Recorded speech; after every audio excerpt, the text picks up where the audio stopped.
The 2025 Australian Open draw is out, and with it, some clear winners and losers. So, who could make a surprising run at Melbourne Park, and how did the Aussies fare? Let's get into it.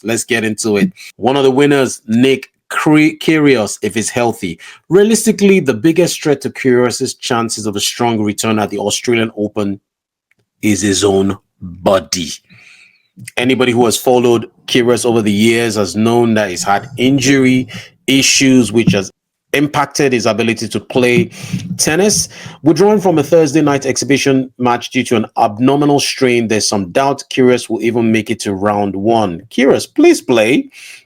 With the Canberran giving himself as much rest as possible, if he does play, he's almost certainly going to face Brit Jacob Fernley on a packed John Cain Arena, aka Kyrgios' court, and a win would earn him a match against either number 28 seed Sebastian Baez or 2024 fourth rounder Arthur Kazal. Kyrgios at his best should win both of those matches and could book a date with number 2 seed Alex Zverev. Ooh, in the third round. And that would be massive if we get there. And Kyrgios looked good on court in his Brisbane international loss to Giovanni Mpeci Perica. That's the new 6'8" sensation that has been blowing tennis by storm with his win in Basel. He won Leon in 2024, and a lot of people are predicting, including me, for him to have a big 2025.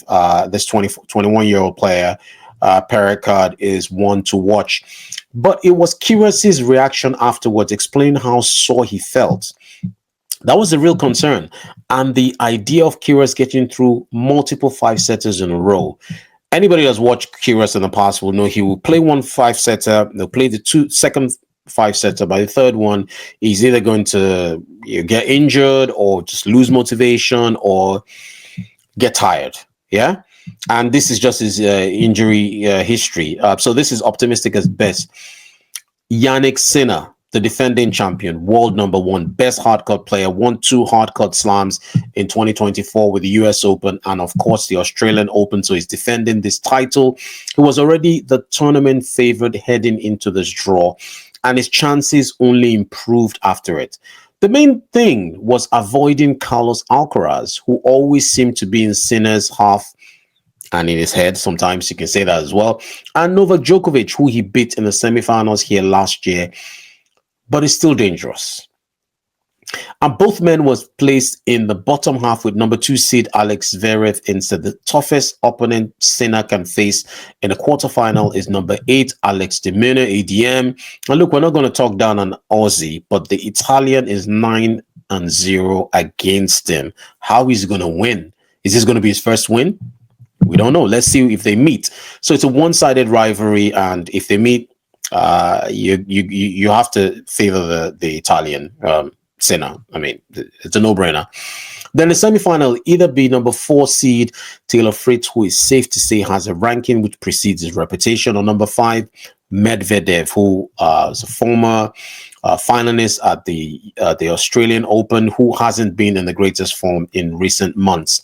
So Sinner's draw looks comfortable and it looks good, with few dangerous floaters appearing in his path. He opens up against Nicholas Jarry, who was a world number 16 8 months ago, but had an awful hard court swing after that, and gets either Tiro Daniel or Aussie wildcard Tristan Skulkate in the second round.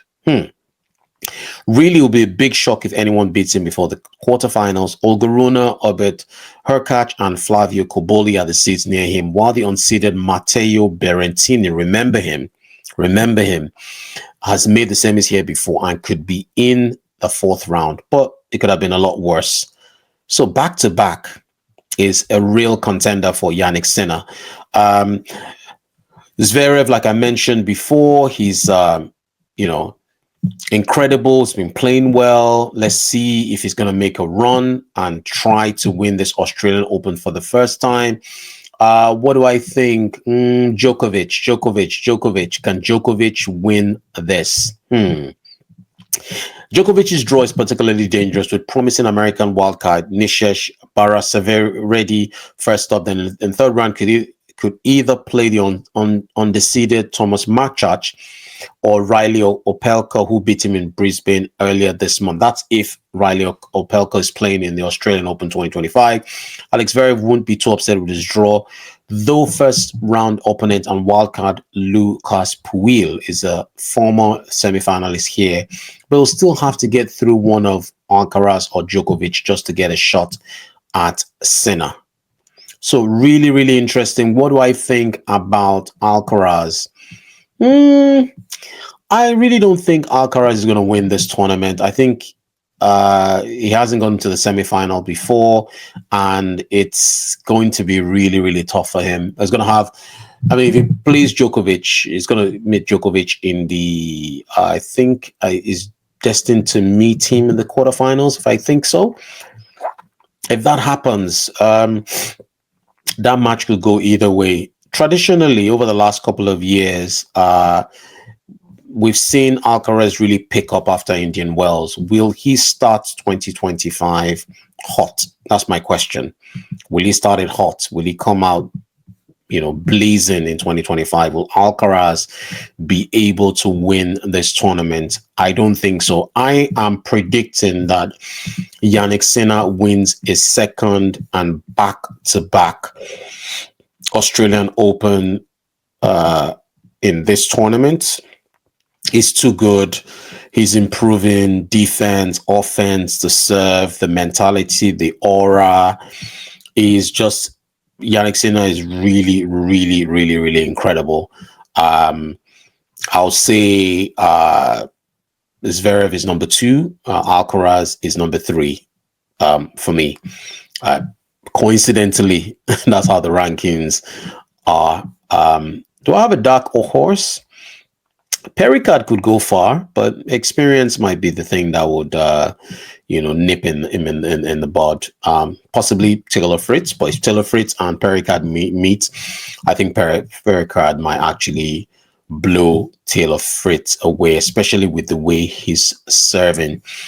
I don't really see any other person apart from these 3 players win it. I think it's a bit too much for Djokovic.